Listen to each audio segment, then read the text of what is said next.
Hello everyone. Welcome back to another video in this series on Think Through with an IITian, where we don't just solve physics problems, we decode them. Today's problem comes from one of the most iconic and challenging books for engineering aspirants, which is Problems in General Physics by I.E. Irodov. Now, if you're preparing for colleges such as the IIT, MIT, or simply someone who enjoys pushing the limits of your physics intuition, you are in the right place. I'm Kaushik, your go-to physics tutor, and my goal here is simple. Break down complex concepts one problem at a time in a way that makes sense for most of you. Now, before we jump in, a big thanks to everyone who watched my last video and subscribed to my channel. Your support is really super appreciated. Now, as you see here, today's problem is about motional EMF and how conductors in closed loops behave with changing magnetic flux. Alright, with that said, let's get started and think this through together. Great. Now let's look at the problem. What we have here is that there is a loop formed by two parallel conductors, as you see in the figure. Okay. There is a solenoid with inductance L, which you see on the left-hand side, and a conductor rod with mass M, which can slide over these conductors.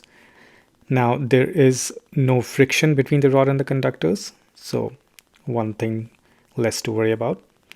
There is a magnetic field, B, which is perpendicular to the page inwards. The distance between the parallel conductors is given to be small l. And at time t equal to 0, there is a velocity which was imparted to this rod, v0, towards the right. Now we need to find the displacement of this conductor rod x as a function of time, assuming there is no resistance in the circuit. All right, we looked at the problem statement, and this is the point where I suggest that all the students should really take a pause and try to visualize what's going to happen in this problem without, jumping into the equations right away. So we see that there is a conductor rod which is imparted a velocity to the right. Okay, because there are electrons in this conductor, so basically it's a charge, and it's imparted a velocity, and there's a magnetic field here. We know there is going to be a force coming from Q multiplied by V cross B terms, right?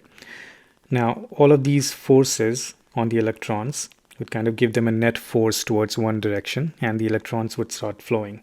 We also know that, the motion of the electrons basically will lead to a current in the circuit, right?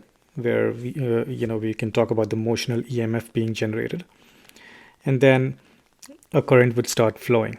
However, because it's a current carrying conductor now, we will have opposing forces, which is coming from the I multiplied by L cross B kind of force, which you would have heard of, and this one would want to oppose the motion of the rod, right?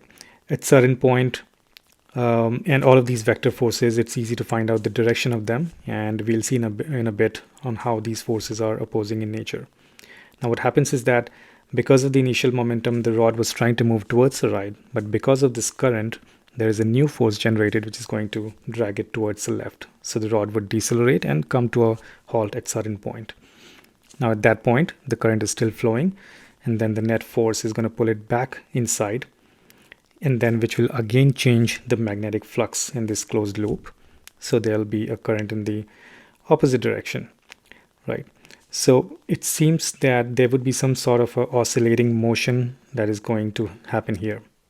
Now what we need to find is what is that x as a function of time. Okay, with that said, let's jump into the equations and see what's going on here. All right. Now let's try to decode this one concept at a time. First up, we need to understand that there is a current that's going to flow in the circuit. To see that, let's focus on a charged particle here. And I'm talking conceptually here that why is the current flowing in the first place, right? So if we talk about one of the electrons, say, which is somewhere here at the middle, you would see that it has a charge, obviously. It has a velocity and a magnetic field perpendicular to the page inside. If we just do the force, coming from Q multiplied by V cross B.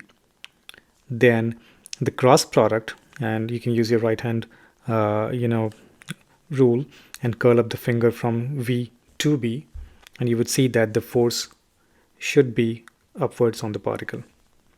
However, it's an electron, so the force would be downward with the negative charge. So you would see that all the electrons will start getting pushed downwards, or in other words, in a closed loop, it's going to flow in a clockwise direction. And we know that the current is in a direction which is opposite to the direction of current, so it'll be in the anti-clockwise direction. So the current is going to start flowing like this in the anti-clockwise direction.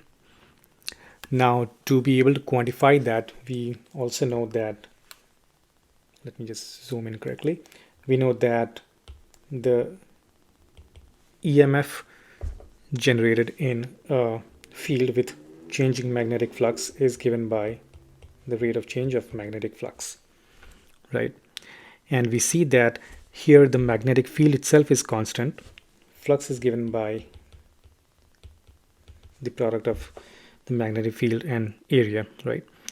Now, B itself is constant, but because of the velocity, there is an increase in the closed loop area around which the current is flowing in the counter clockwise direction, right?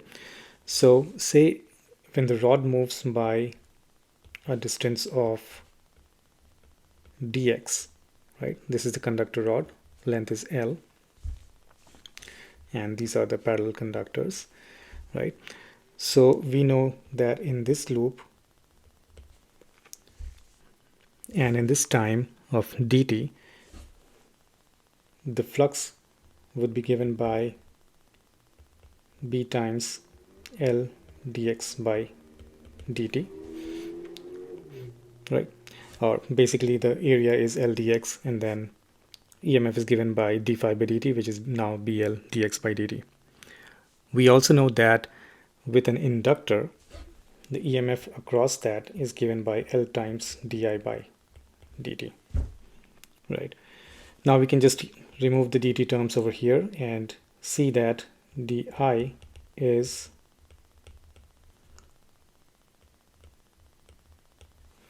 given by this term. We can integrate both of the sides. We know that dx, when it goes from 0 to say some random direction distance x, the current initially was 0. Let that go to I at that point. So we now know that I is simply given by BL by L as a function of x. So let's see that the current is increasing linearly with the displacement of the conductor rod, and this is the amount by which the current can change. Okay, now we spoke earlier that when the current starts flowing in the circuit, we also know that there is a force which is given by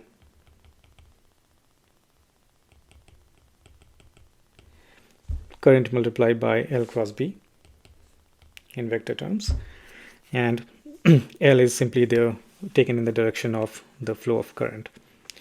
Now if we again do that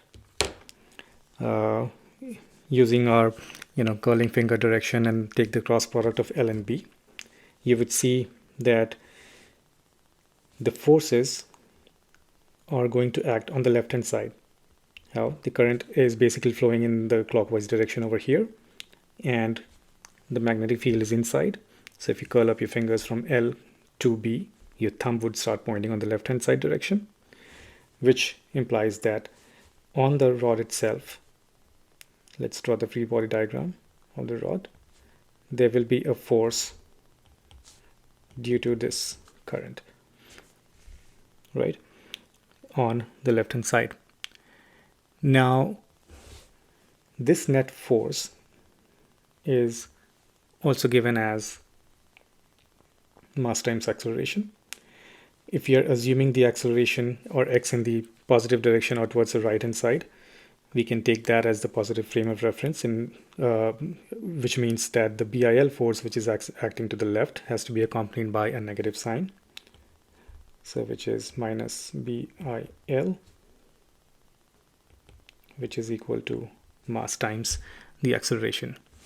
Or if you just take the expression of A, then we can say that acceleration is minus BL by M multiplied by I, and I can be taken from equation 1, which is again BL by L times X. So I'm just using this equation over here. Okay. Now look at this term over here where acceleration is proportional to X, and there is a constant term multiplied over there, which is very similar to the equation of a simple harmonic motion, where the omega square term is given by that constant. So we now know that this is a harmonic motion where omega is simply obtained by comparing these two equations, which just gives me